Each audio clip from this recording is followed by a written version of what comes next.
मनसेच्या दणक्याने रेल्वे गेटमॅन निलंबित, मराठीचा अपमान अंगलट, मनसे रोहा तालुका प्रमुख साईनाथ धुळे यांची माहिती। रायगड जिल्ह्यातील नागोठणे येथे रेल्वे फाटकावर मराठी भाषेचा अपमान केल्याच्या प्रकरणानंतर मनसेच्या हस्तक्षेपाने रेल्वे प्रशासनाने गेटमॅनला थेट निलंबित केले आहे। संबंधित गेटमॅन अनिल कुमार यांनी प्रवाशांशी अरेरावी करत मराठी भाषेला अपशब्द वापरले होते। हा व्हिडिओ सोशल मीडियावर व्हायरल झाल्यानंतर मनसे तालुका प्रमुख साईनाथ धुळे यांनी रेल्वे अधिकाऱ्यांकडे लेखी तक्रार दाखल केली होती। त्यानंतर दिल्लीहूनच निलंबनाचे पत्र जारी झाल्याची माहिती मनसे तालुका प्रमुख साईनाथ धुळे यांनी पत्रकार परिषदेत दिली।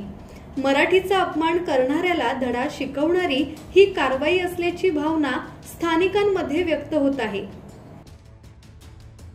धम्मशील सावंत, संवाद मराठी लाईव्ह, रोहा।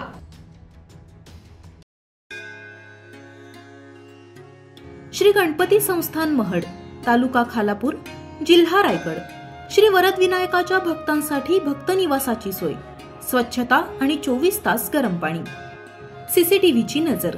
आगाऊ नोंदणीसाठी संपर्क करा 02192 26 69 12 72 76 47 38 54।